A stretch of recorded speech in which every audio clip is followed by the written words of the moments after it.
Mr. and Mrs. North, starring Barbara Britton and Richard Denning.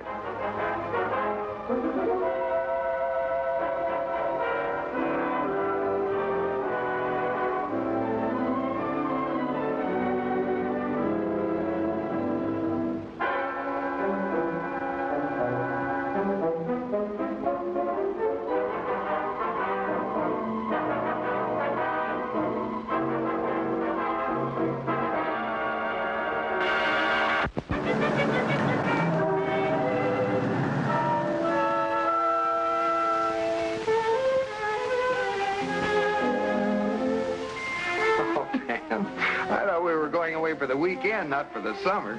You told me to look my most attractive. For that, I need clothes. Oh, nonsense. Randolph Summers would love you in a sunsuit. Doesn't seem quite proper to me, using your wife to entice another man. My dear Pam, Randolph Summers is a best-selling novelist. I am a publisher who likes to publish best-selling novelists. Now, all I want you to do is to be charming to him and entertain his wife while I try to sign him up. I'll show her my card tricks. Well, I wouldn't call that entertainment.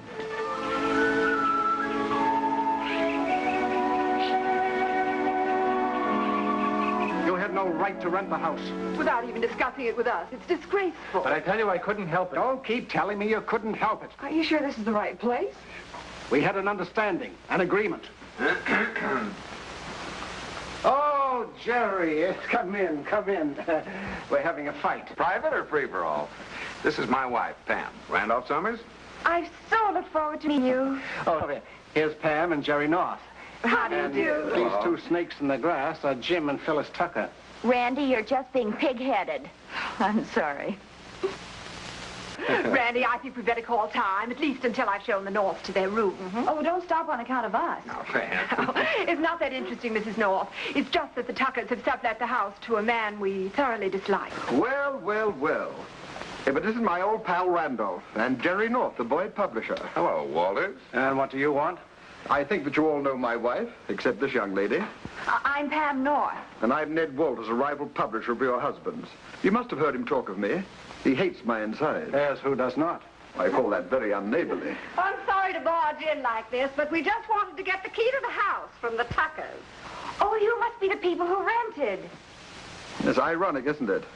Poor old Randy has his least favorite character installed right next door to him. Excuse me one moment. I'm going to burn that house down. Why don't you wait until we're in it? Jim, could we have the key to the house? My wife wants to do a few things, sort of do the place over. Over my dead body? Oh, don't you both being a little childish. After all, we are going to be neighbors. We might as well make the best of it.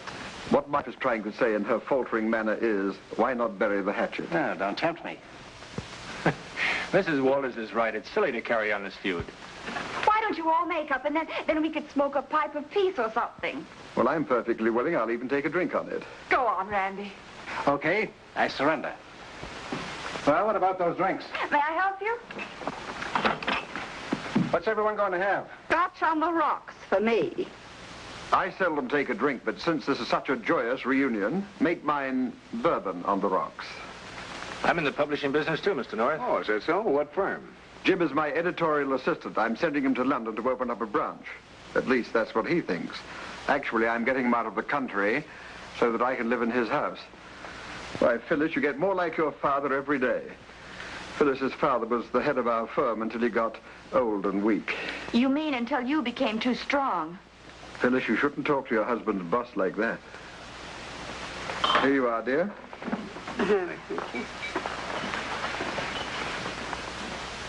Ladies and gentlemen, I give you a toast to new friendships. To you, Randolph. Oh, that's Scotch, and I hate the stuff. You have my drink, dear, and you've already drunk most of it. Drink and be merry, for tomorrow we die.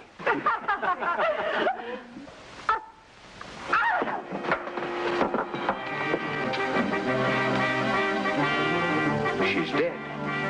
A very appropriate toast. As sheriff, I warn you that none of you may leave the county until after the inquest. But surely there's no reason to keep me here. I'm sorry, Mr. Walters. That goes for everyone. You certainly should want to help clear up your wife's murder. Take my advice. Stop looking for my wife's murderer and start looking for my murderer. Just what do you mean by that? The poison was put in the drink intended for me. The bourbon on the rocks, not the scotch which my wife ordered. Do you suspect anyone who might have a motive to kill you? I suspect everyone in this room, with the exception of yourself and Mrs. North. Oh, that's very generous of you. If I'd wanted to kill you, Walters, I would have done it 2 years ago, and... Go on, Mr. Summers. What were you going to say? I'll say it for him. He thinks his wife and I were in love. Of course, it's perfectly ridiculous. Ridiculous but true. Sophia. What's the use of pretending it'll all come out eventually? I was in love with Ned Walters 2 years ago. I even thought of leaving my husband for him.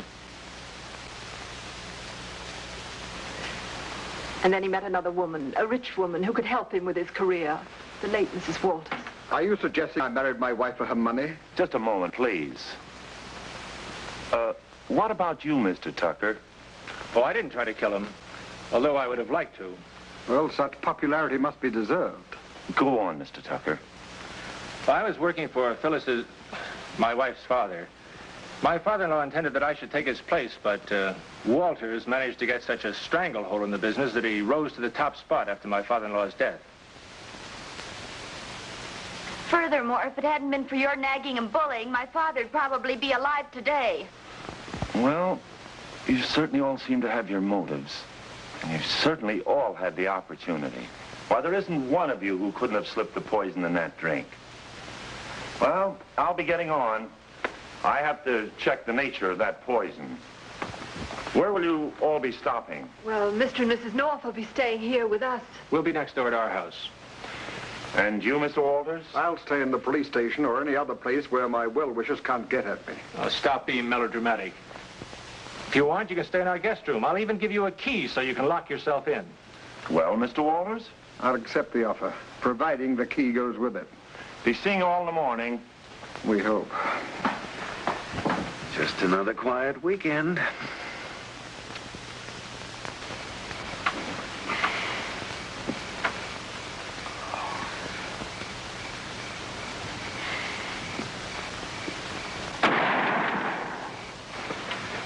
Jerry, What you want? I think I heard a shot. It sounded like it came from the Tucker house. Oh, don't be silly. It's only that confounded owl. Well, I never heard an owl that sounded like a revolver. Come on. Oh. Here. No. Well, don't knock yourself out. What was it, a shot? Yes, someone shot at me. Well, did you see anyone? No. Well, are you sure they shot at you? Oh, what do you call this empty shell? I found it just outside the window. What happened? I thought I heard a shot. You did. Somebody shot at me. Well, there doesn't seem to be anyone there now. You came in after your wife, Tucker. Where were you? I came from my bedroom, of course. Couldn't find my robe. What are you trying to infer? Well, someone shot at me, and I'll find out who it was. Oh, hurry, Jerry. Aren't you dressed yet? How can I hurry when I can hardly move? Oh, Walters must have designed this room. Oh, let's cut out this nonsense and get back to bed. Look, Jerry, there's someone running across the lawn from the Tuckers. Maybe it's the one who fired the shot. No, it's probably the milkman. Come on, back to bed. Not till I find out what's going on around here. Hey, Pam, I just found out who killed Mrs. Walters. Who? You. Me? Sure, you said you wanted to kill him and you helped prepare the drinks.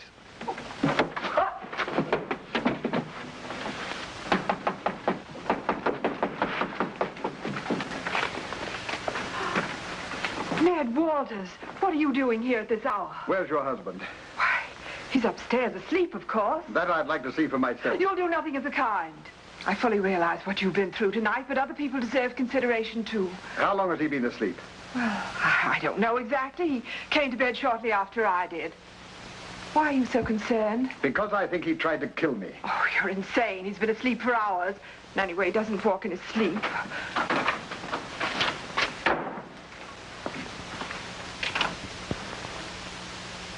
Well, I've written this scene many, many times, but suddenly I can't seem to remember the dialogue.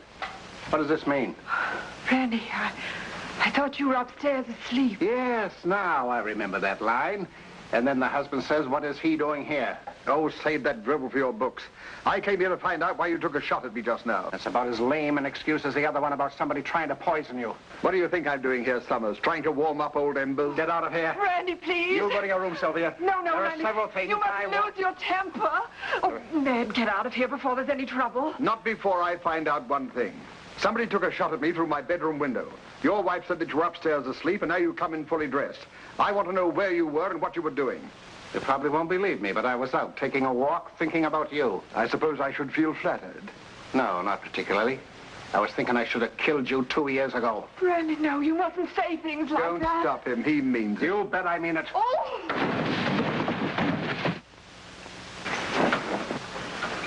Mrs. North, what's happened? I came down for a glass of cookie and milk. Oh, Pam. Pam, are you all right? Oh, gosh, I thought you'd broken your neck. Oh, come now, North. We can't have everything. I bumped my head. Let's hope it knocked a little sense into it. And I prescribed the same thing for you.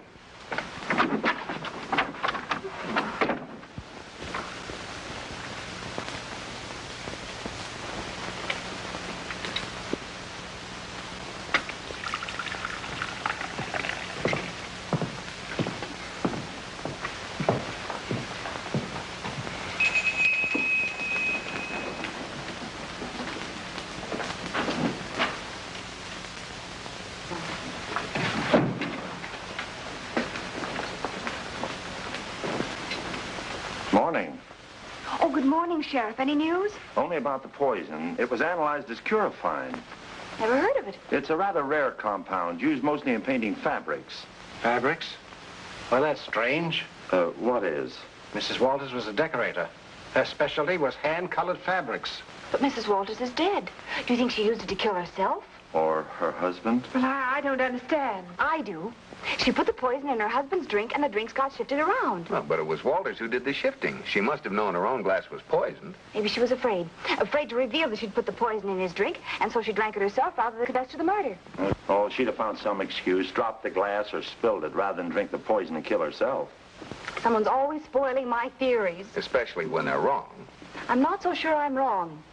Isn't it possible that having planned Walter's murder and seeing it fail, she preferred to do away with herself rather than go on living with him? I know I would. Well, I'm glad you warned me. Forewarned is forearmed. Well, thank heaven I don't write detective stories. Well, Sheriff, what do you think of this? A shell from a .45. What's this all about? Somebody shot at me through my bedroom window last night. A bad marksman, or I wouldn't be here to tell the tale. I told you, you and your owl.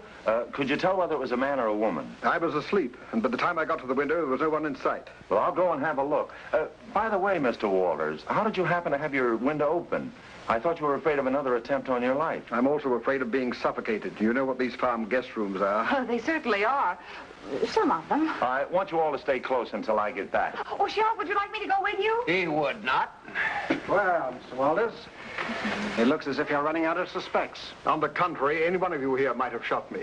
And I know at least one of you that has a gun. If I had taken a shot at you, believe me, I wouldn't have missed. Well, that does squelch my theory. And what was that, Mrs. North? Oh, nothing, just a theory. I think you owe it to me to tell me anything that might help solve my wife's murder.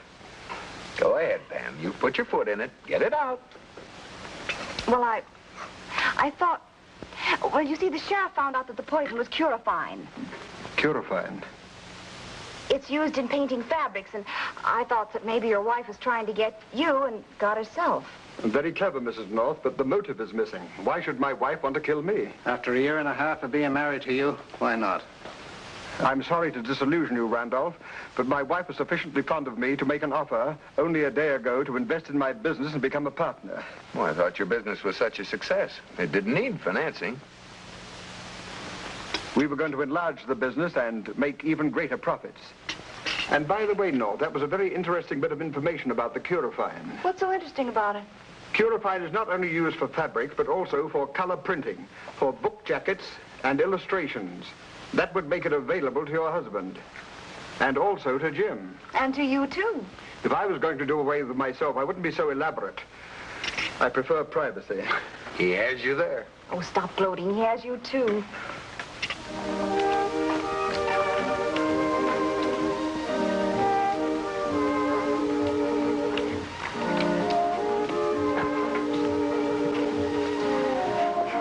play cards at a time like this? I like cards.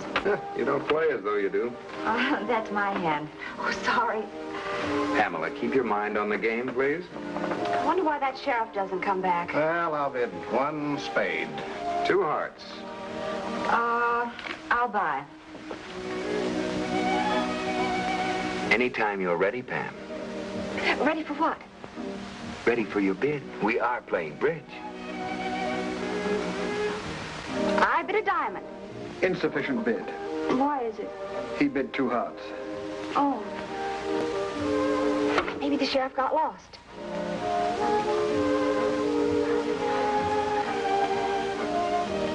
Could I review the bidding? That doesn't. I'm tired of playing cards. I'm going to get some fresh air. Here, you take my hand. No, thank you. You mustn't spoil the game. The bid is 1 diamond. Very well, just 1 rubber.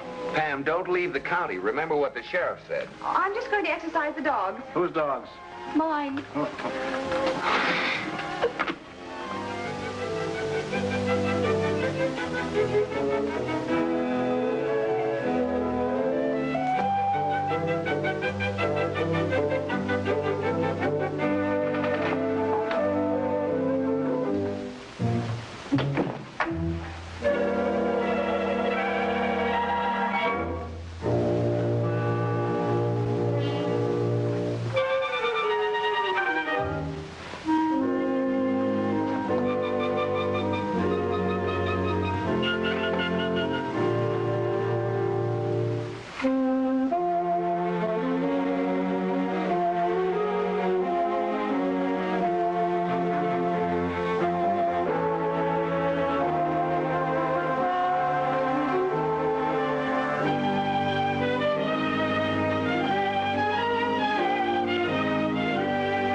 Jerry, the one thing that really puzzles me is the slipper. What's so suspicious about a man coming into his room and looking for his slippers? Nothing. But why should he pick them up, drop one, and put the other on the table? There's only one answer to that. He was hiding something in it. Pam, don't you think we'd better get down there and join the others? Oh, Jerry, we mustn't go down until we're sure the others are there. This is going to be a very important experiment, and we mustn't make any mistakes. Oh, I think I hear the clink of glasses. Hey, we'd better get down there before we miss something. Well, come on. You smell awfully good, Sheriff.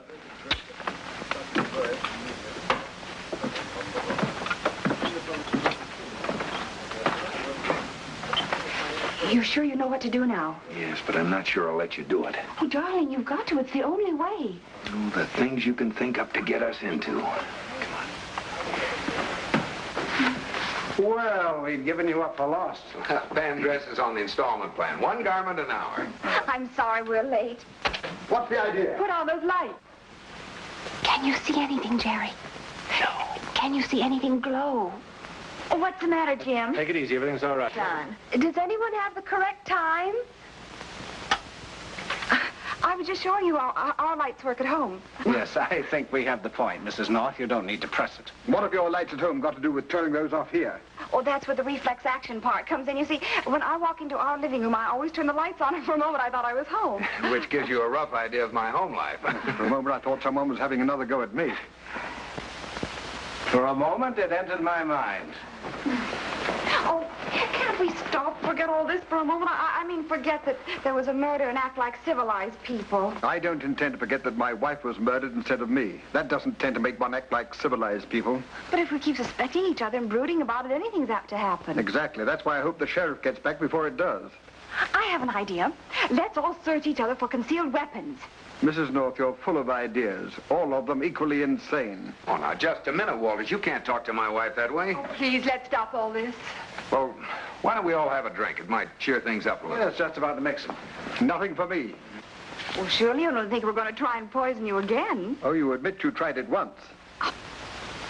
That's a lot of rotten, you know it. Jim, tell him now. Tell me what? Just this. I'm quitting your rotten firm as of now. That saves me the trouble of firing you, although it seems a pity. What's a pity? If I'd have been killed, your husband would have stayed with the firm and probably taken my job. An excellent motive, isn't it? I thought we were going to stop all of this and have drinks. Coming up. Mr. Walters? Another idea? A safe one this time. See this decanter? Clearly. Well, if I have a drink from it with you, will you be convinced that it's not poisoned? I told you yesterday I seldom drink. Oh, but you drank yesterday. After all, this is an occasion, too. Who knows? Any moment we may discover that one of us is the guilty party. Well, no one has to urge me. Well, just to be congenial.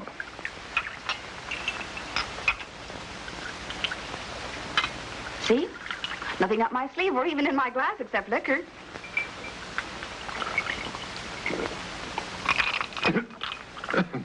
There now, wasn't that good? Not bad. You see? Scotch is a good drink after all. Bourbon. Oh, no, you just had a drink of scotch. Bourbon, it says so on the decanter. We switched them earlier this evening when no one was downstairs. What is this? Very simple, Randy. Yesterday, just before Mrs. Walters died, Mr. Walters said he couldn't stand scotch. In fact, he shifted drinks with his wife. Well, he just drank a whole glass of scotch and admitted he liked it. What have you got to say to that, Walters? Well, you're a fine bunch of amateur detectives. You'll also recall that I said that I seldom drank. I wouldn't know the difference between bourbon and scotch. You knew the difference yesterday. And by the way, slipper, who has the slipper? What do you mean by that? Well, I hope you don't mind, but I was under your bed when you were groping for your slipper. You left one on the table in your room. What was in it, Mr. Walters? The poison? Are you implying... Hold this. Jerry, grab him. The watch! What's going on here? Here's your murderer. And here's the purifier. It was planted on me. I think not. I've done some checking, Walters. You insured your wife's life for $100,000 just last month. That's the money you were after. I might have known it. This is an outrage. I demand to see my lawyer. You can get in touch with him from the jail. By the way, Mrs. North, how did you know? Oh, it was so simple. You see, I was under his bed. What?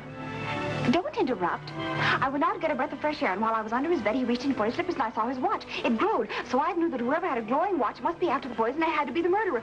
Why, he even shot a bullet into his own wall so that we'd be suspected.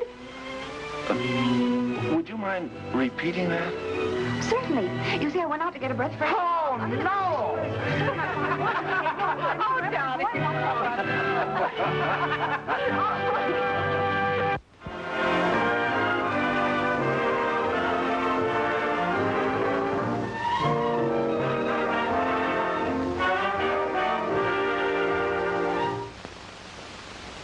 Mr. and Mrs. North is directed by Ralph Francis Murphy. A John W. Loveton production. Produced by Federal Telefilms. Starring Barbara Britton and Richard Denning, featuring Francis DeSales.